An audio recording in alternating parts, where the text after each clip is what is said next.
It's just all about love and life and living in freedom. That's what it's all about for me now.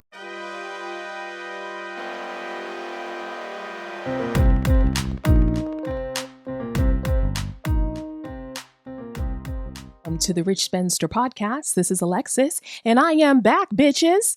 That's right, I am back from hiatus to start season 2 of this podcast. You know, this podcast started a year ago, and it started as a labor of love, and I thought maybe I'll do a few episodes. Maybe I'll do it for just a year. I'm going to see how I feel.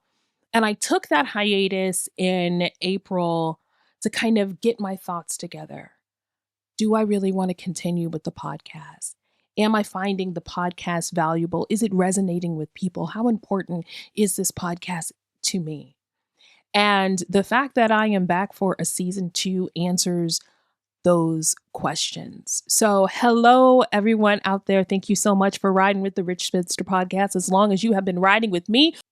Also, shout out to the New York Knickerbockers. Listen, the New York Knicks won the NBA championship for the first time in 53 years. And so what that really tells me is never give up on your dreams. Never give up on what is important to you. Don't waste your time with the naysayers and the haters. They were down in game 4, 29 points. So many of us thought it was over. In fact, I thought it was so over that I turned off the television because why? I didn't want to deal with the stress that I was experiencing because I was like, they're losing. There's no way they're coming back from this. It is over. I put a period on it where there should have been a comma. God damn it, I woke up to see that the Knicks came back. The greatest comeback in NBA playoff history, and I missed it. Why? Because I gave up too soon. I threw in the towel. I did not wait till it was over. Okay? I thought the fat lady had stopped singing, but she just went to get another piece of pound cake, and there I was, unaware that I was missing something historic. Now, I did see it on YouTube, but it's not the same, okay? It's just not the same. But I did not miss a moment of Game 5. Listen, according to the internet, we like our mayors Muslim, our bagels Jewish. The Knicks 1-5. Happy Pride. It is Pride Month, so shout out to every member of the LGBTQ plus family. Doesn't matter what letter you are, and that letter could change from day to day. Celebrate yourself. Whatever you get down with, I'm down with for you, okay? Happy Pride. Oh, so I am also really excited about the World Cup. I love soccer, so I have the World Cup on. I am watching the World Cup, and let me tell you something. It's exciting. It's exhilarating. I love seeing the fans. It symbolizes unity. All of that is true. But I'm telling you this, the best looking men play soccer. Soccer players are some of the most attractive men on the planet to me. There was something about the body, something about the lean athleticism of a soccer player that I am quite fond of, actually. They'd be fine. The men, because some of the women would be struggling. Since I haven't been recording the podcast, what have I been doing? Well, I went to my niece's graduation, you guys. My niece, Mia, graduated from high school. And I was completely overwhelmed with all the pomp and circumstance that was leading up to her graduating from high school. It's so interesting because I talk to my niece about every day. And I talk to her sometimes and I'm like, what the fuck happened? How is it that this girl who was this rambunctious 3-year-old is now 18 years old, graduating from high school and is on her way to college? Where did that time go? And it just made me think about just how precious time is. The kids are growing up in front of our faces. And I remember being a young kid and thinking that older people were just crazy when they said that time flies. Because I remember how long summers felt. And I remember how long days felt at school, and time seemed to drag so much when I was a child. But now that I am looking at people who used to be children now evolve into adulthood. I'm like, what the hell has happened? She and one of her classmates sang at her graduation ceremony and they received a standing ovation. They were wonderful. And I was just looking at her tearfully, wondering what the fuck happened? Where did the time go? It is absolutely astonishing how quickly it has gone by. And for me, also experiencing that with her and seeing that caused me to think about a lot of things in life, things that I've experienced, things that I needed to let go of, things I needed to embrace more of and pull closer to me. Just had me thinking about a lot of things. I was driving back from actually visiting my brother and his family, and I started combing out one of my locks. I had 140 locks on my head. And during that drive, I kept picking at one and kept picking at one. And on that drive, I thought, I'm going to comb out my locks, not cut them off because I didn't want to just shave my head bald. I've been bald a few times in my life, loved it, but I just didn't feel like this was the time. I needed to comb them out. And when I got home, I started the process of combing out 140 locks. Bit by bit, I picked them out. One by one, they took hours and hours and hours. And I didn't think about how long it would take me. It was almost like a spiritual experience, you guys, because I am not one of those people who had locks and thought, oh, I'm carrying so much energy in my locks. My locks are a spiritual experience for me. And I didn't have any emotion connected to them whatsoever. Nothing. But as I started combing them out one by one, I started thinking about the things in life that I had experienced since I had those locks for over 18 years. Combing them out one by one, inch by inch, letting go of some things or letting go of the memories that did not serve me at all. I was letting them go. When I started my locks, I had parents. Both are gone now. I had a godmother and god sister, certain uncles and aunts. They're gone now.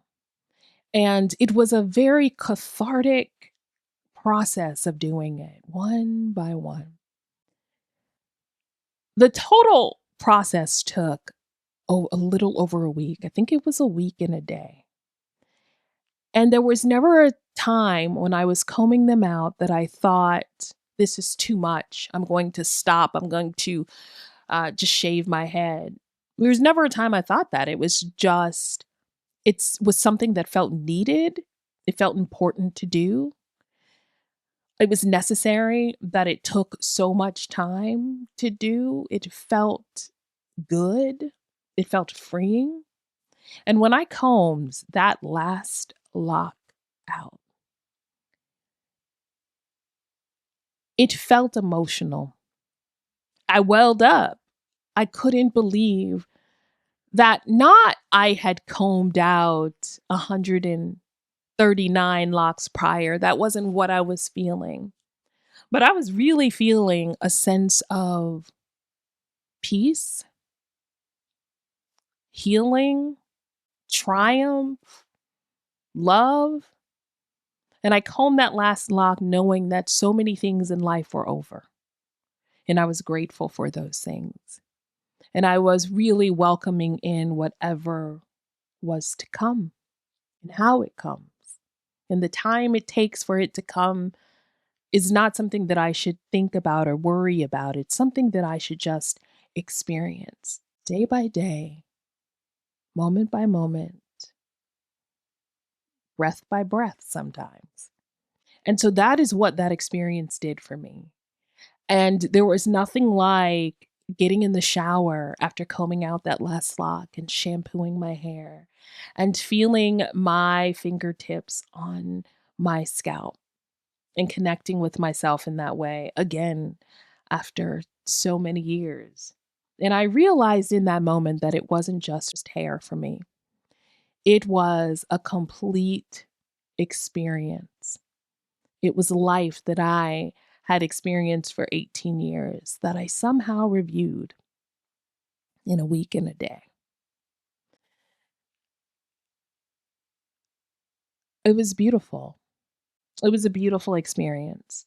I don't know about the rest of you all, but I'm still thinking and worried and praying for Nancy Guthrie. Nancy Guthrie is still missing. I don't know if you all are aware of this because we were bombarded with stories about Nancy Guthrie every single day, hour by hour. I was worried. I have been watching YouTube. Everybody who has covered this thing, I've been watching it. I've been reading reports. Savannah went back to work already. Savannah's got a new show coming out. All of these things are happening in the world, and Nancy Guthrie is still missing. You cannot allow me to care for this woman, to invest in finding this woman, and then suddenly the coverage of her disappears. I'm still over here asking people to put her on the prayer list. And Nancy Guthrie is still missing in Arizona somewhere. Where the fuck is this lady? Where's this lady? And why did y'all take her? And why have you been silent all of this time? My heart breaks for her family because we all experience loss. None of us escapes from that. We don't escape from loss.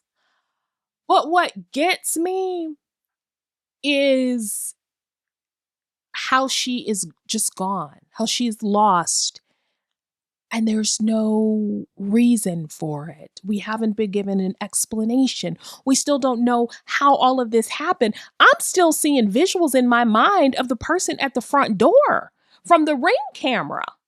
Like, I'm still there. And we have moved on in life. We're talking about the World Cup, the UFC fights, and the Knicks. And Miss Guthrie is still missing.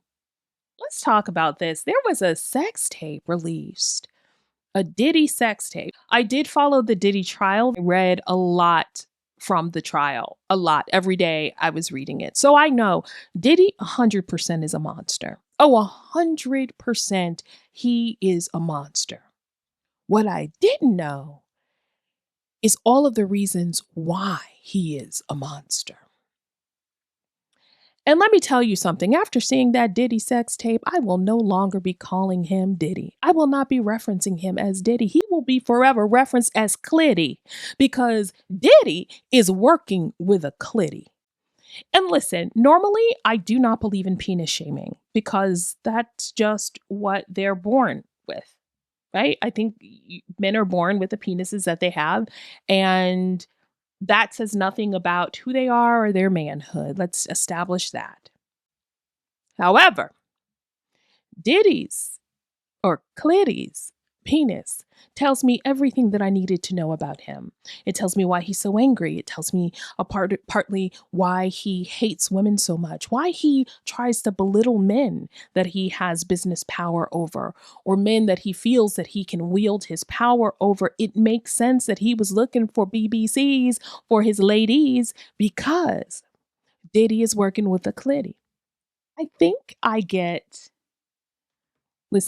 get woo alerts. I am somebody over the years, like people have always texted me when a celebrity's woo has been released on the internet. Hey, Chris Brown's woo is on the internet. When I checked out the Diddy sex tape on Twitter, I understood why he's so angry, why he's so insecure. It all made sense to me. He hates himself. He feels inadequate, which is why he treats people the way that he treats the men and women. I don't have a comment or anything to say about the women involved, but I can tell you this: Diddy got a Clitty. I'm going to stop now. I'm not going to stop. I'm not going to spend my time talking about Diddy's penis.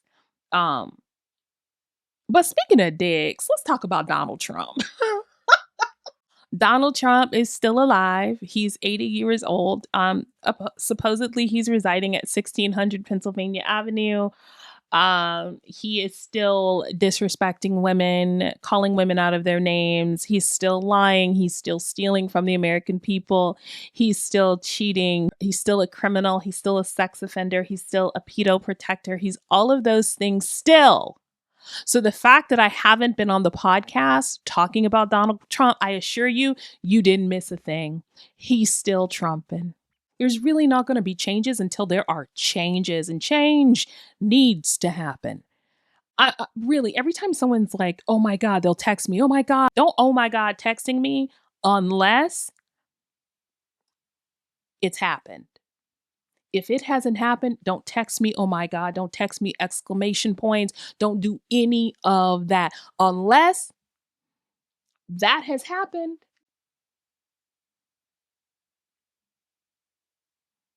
Don't text me, oh my God. Yeah, and apparently at the fight at the White House, there was some fighter who I guess was being interviewed by Joe Rogan or somebody, and he shouted, Michelle Obama is a man. Listen, let me tell you something about you goddamn racists. We don't care. I think that's something racists don't get. We don't care. Racism is an obsession. I truly believe that you are obsessed in order to be racist. How the hell you're spending all your time, your effort, your thoughts, your actions, your words focused on people who don't give a good goddamn about you. Focused on people who aren't even thinking about you. Focused on women who don't care if you find them attractive or not.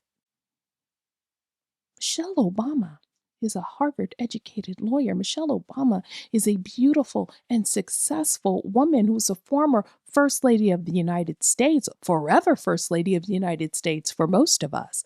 Michelle Obama is not thinking about you. Black women are not thinking about people who don't appreciate and love Black women. Don't care. Like, to be racist in America in 2026 is to show how you and your people have not evolved. It's to show how the cancer of hatred has metastasized throughout your body and has passed through to your bloodline. As a Black woman, I don't care whether anybody finds me attractive in my Blackness, and that includes other Black people. Black women don't care. We don't care. You know who we love? We love who the fuck loves us. Okay? That's who we love. That's who I love. I love who loves me. Did you all see? Did you all see in Brazil? There was, I think she was a 20, 21-year-old woman who went bungee jumping. They hoisted her ass up in the air and threw her off this cliff. And the bungee cord was not connected. You all, I saw that video about 4 times, not being able to understand. It was horrible. It was, I just kept looking like, I know good and goddamn well. Those 3 men hoisting her up in the air looked to see if the cord was connected to the girl. The cord was not connected. And then I kept thinking, where were the women? Because had there been a woman present, a woman would have looked to see if the cord is connected. You put your life in the hands of 3 men? Had there been a woman present, that woman would have looked and said, that cord is not connected. So listen, I'm never bungee jumping, and I know that that gives people a thrill, okay? But it can also give you a kill. And a sure way to know that things may not be going well is if you put your life in the hands of 3 men. Not one of them looked at the damn cord. Rest in peace. I am so sorry that happened, but I hope that this will save other lives. Okay, don't you? First of all, don't bungee jump. Okay, unless you're really okay with going that way, do not bungee jump. But if you do, have them check that cord 3 times in front of you, 1 for each man who didn't damn it see it. You guys, and the final post that the girl who passed away in Brazil left was something like, "Who is the crazy person who let me jump off of a bridge today?"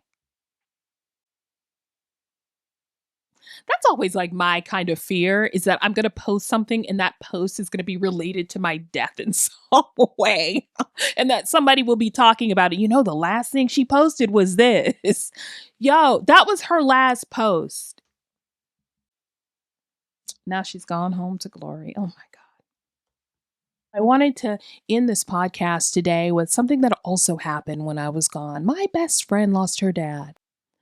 Vic was a golf pro and he loved golf. He dedicated a lot of his time to not only teaching golf to kids, but teaching about the fundamentals of golf and how those fundamentals of golf, those tenets, were the same tenets that they should apply in their lives. Victor was a good time guy. He was a dedicated father, a dedicated grandfather, and a great grandfather now. And so I wanted to just give him a shout out. You made the world a better place and you did it your way. I want to dedicate this first episode of season 2 of the Rich Spinster podcast to Victor Svenberg. Thank you for listening to the Rich Spinster podcast. You can listen to the podcast anywhere you listen to podcasts. I will be back next Monday and I look forward to you joining me again. Have a great week, everyone.